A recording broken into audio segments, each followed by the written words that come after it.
Alright guys, we're back here at Lee Cycle in San Diego. I'm here with the 25 V4 and right now we're trying to do a max effort video, meaning everything we've done with the bike so far, all the mods, the velocity stacks, we're going to put race gas in it with the slip-on exhaust and the air filter, everything we have in this bike for performance. We're going to test it today on the dyno and see if it actually puts up some numbers that are significant or better than the 216 we got from our previous video. To kick things off here, let's go ahead and get started with 91 pump gas and see how much power we can produce just from 91 pump.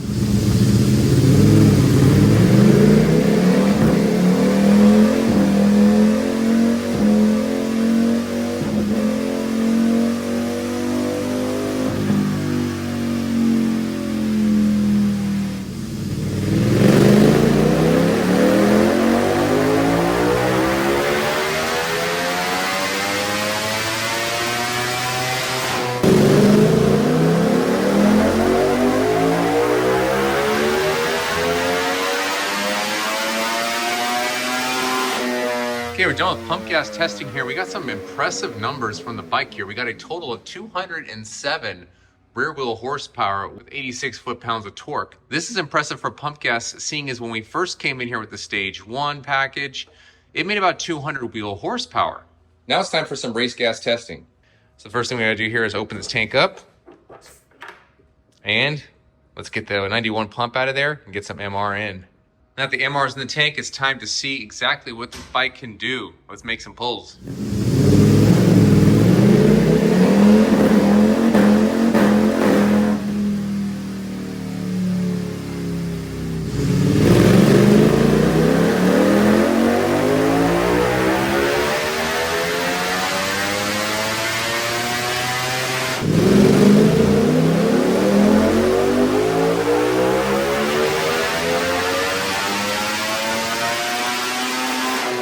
Okay, we did a couple pulls here and we are at a total of 219 rear wheel horsepower.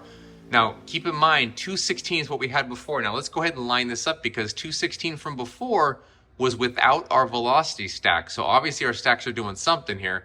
Let's check out what they are doing. So check it out. That is our 216 number in blue without our velocity stacks and 219 in red with our velocity stacks. And you can see our velocity stacks are not losing any power in the low and mid range. In fact, it's trading spaces. It's giving some, it's taking some, giving some. So it's pretty much the same as stock up until about, it's right around 10,800 RPM. So around 11,000 RPM, we're gonna start separating out here and we're gaining some power. I mean, we're gaining, that's 5-wheel horsepower right there. And we go higher up, that's 3-wheel horsepower right there. We get to the top, that's 2-wheel horsepower. I mean, it's gaining everywhere. It's 3-wheel horsepower right there. It's gaining power everywhere. And even the torque numbers, you can see we're getting 1-wheel torque there. We're getting 1 torque there. We're not losing any torque though. So our V4 velocity stacks are definitely doing exactly what we thought they were going to do. And not only are they verified here, we verified this on the East Coast as well with a bike over there. So both of these are showing us the exact same thing, which is we are making about 3 to 4 wheel horsepower up top. Why don't we go ahead and compare this number with our completely bone stock number when the bike rolled in here from the factory and see how much of a difference there actually is. Okay, you can see our 219 run here and our 187 run. So blue is going to be stock and red is going to be our modified file. Now, of course, that blue is, like I said, factory stock on 91 pump gas. And yes, the 219 is on our VP racing fuel. So it's kind of an apples and oranges comparison as far as that goes, but we're talking max effort versus stock, and the difference is massive. That is 50 wheel horsepower at redline, and our redline, of course, continues because we extend that a little bit, so we're widening that power band, less shifting at the track, and just more overall power. The torque, it's almost 20 wheel torque we're gaining right here at redline, and the gains are across the entire RPM band. So impressive results. If you're just gonna hop on a stock bike and then hop on this bike the way it sits now, it's not even a comparison. But I think we can get that 219 to 220. Let's see if we can get 220 and then call it a day, and that is it for 2025. This is the king of 2025 at 220 wheel horsepower.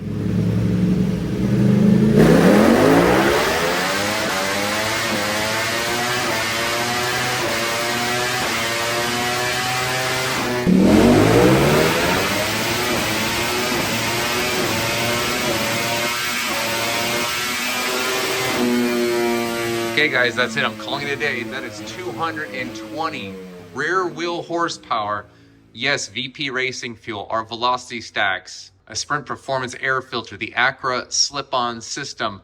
These are all factors that contribute to that 220 rear wheel horsepower marker. And we've also lost close to 30 pounds of shedding weight on this bike. So it's low 400 pounds, making 220 wheel. This thing's a rocket ship. And for those of you who might say that we don't test enough, well, let me show you guys something. Look at all of that. This is, I don't even know how many runs. We are at 166 runs just on this bike. So just to show you guys, we test very thoroughly, and not just on West Coast bikes, but we have East Coast bikes as well. And then we test this stuff on the street. We also make sure tuning is extremely easy with our handheld. Just plugs in right to the back of the bike. You can flash it from the comfort of your home. Literally just need a computer and an email address. You're good to go.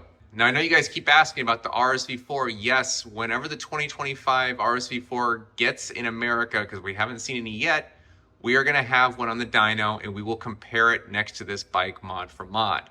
Now, both these bikes are extremely powerful. What do you guys think? You think the RSV4 is gonna take the V4? I mean, does it really matter? Both of these bikes have so much power. 99% of people will never use it, honestly. So I hope you guys enjoyed this quick video, and I'll see you guys in the next one.